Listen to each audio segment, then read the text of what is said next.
Hello friends, मेरा नाम है अरुण जायसवाल। मैं अपने यूट्यूब चैनल में आप सभी का बहुत बहुत स्वागत करता हूं। आज हम यूपी पेट 2022 में आने वाले संभावित प्रश्नों पर चर्चा करेंगे।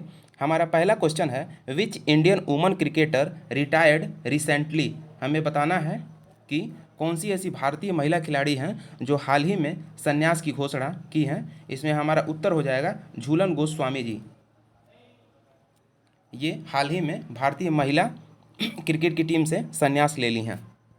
हमारा अगला क्वेश्चन है, भारत के अतिरिक्त प्रायद्वीप पर्वत निर्मित हुए, इसका काल बताना है, जिसमें हमारा सही उत्तर हो जाएगा सेनोजोइक महाकल्प में। हमारा अगला क्वेश्चन है, भारत के प्रादेशिक जल क्षेत्र का विस्तार है, प्रादेशिक जल क्षेत्र का। तो अगर हम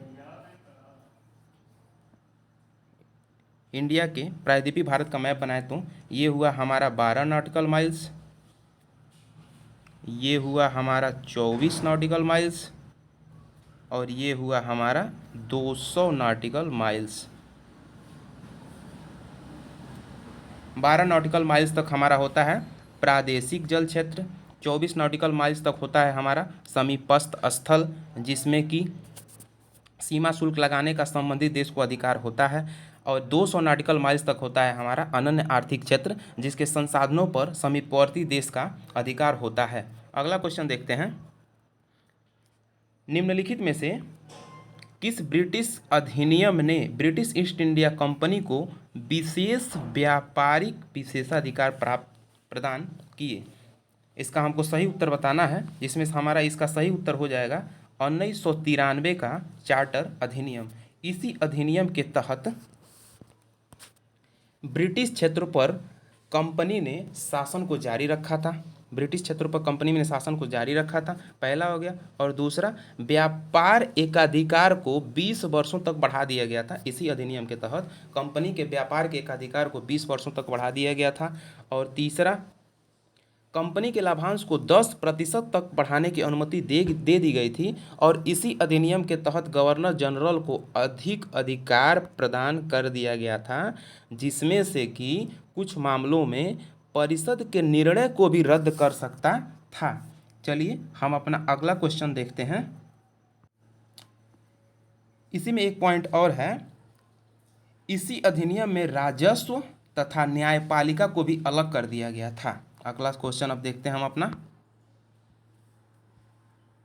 1857 के विद्रोह के दौरान दिल्ली पर कब्जा करने वाले ब्रिटिश सैन्य अधिकारी पूछा गया। इसमें ब्रिटिश सैन्य अधिकारी कौन थे? तो हमारा तीसरा ऑप्शन सही हो जाएगा, जॉन निकोलस। इन्होंने 1857 में 20 सितंबर की डेट थी, 20 सितंबर को एक उद्घोषणा के माध्यम से दिल्ली पर कब्जा कर लिया था।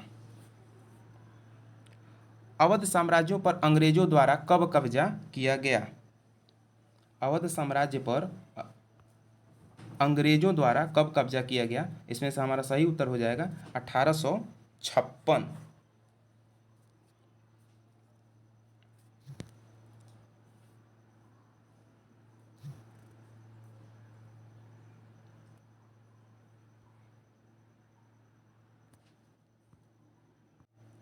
हमारा अगला क्वेश्चन है, मध्य भारत में तात्या टोपे और झांसी की रानी को हराने वाला ब्रिटिश जनरल कौन था मध्य भारत में? इसके हमारा सही उत्तर हो जाएगा जॉन निकोलस। सॉरी, हमारा 7वां क्वेश्चन है, मध्य भारत में तात्या टोपे और झांसी की रानी को हराने वाला ब्रिटिश जनरल कौन था? ब्रिटिश जनरल पूछा गया है। ऑप्शन दिया गया है हार्डवेल, ह्यूरोज, कैंपवेल और आउट्रम, जिसमें से हमारा सही उत्तर हो जाएगा ह्यूरोज। ये मध्य भारत में तात्या टोपे और झांसी की रानी को हराने वाला ब्रिटिश जनरल था, और यहाँ के नेता थे झांसी की रानी और तात्या टोपे। इसी क्रम में अगर कानपुर में हम देखें तो कानपुर में थे नाना साहेब, लखनऊ में देखें तो लखनऊ में थे बेगम हजरत महल, बिहार में देखें तो कुंवर सिंह थे, और इलाहाबाद में देखें तो लियाकत अली थे यहाँ के नेता। अगला क्वेश्चन देखते हैं, वर्नाकुलर प्रेस एक्ट कब पारित किया गया? वर्नाकुलर प्रेस एक्ट कब पारित किया गया? इसमें से हमको सही उत्तर बताना है। इसमें से हमारा सही उत्तर हो जाएगा 1878। ये हमारा सही उत्तर हो जाएगा। 1878 में वर्नाकुलर प्रेस एक्ट पारित किया गया था। अगला क्वेश्चन है, हंटर कमीशन ने किसके विकास पर, यह क्वेश्चन थोड़ा सा गलत किया गया है। हंटर कमीशन ने किसके विकास पर विशेष जोर दिया? तो हंटर कमीशन ने प्राथमिक शिक्षा के विकास पर विशेष जोर दिया था। और अगला क्वेश्चन है, निम्नलिखित स्वतंत्रता सेनानियों में से किसे 1857 के विद्रोह का पहला शहीद माना जाता है? तो इसमें मंगल पांडे को 1857 के विद्रोह में पहला शहीद माना जाता है, मंगल पांडे। Thank you. आज का क्लास हमारा यहीं समाप्त होता है।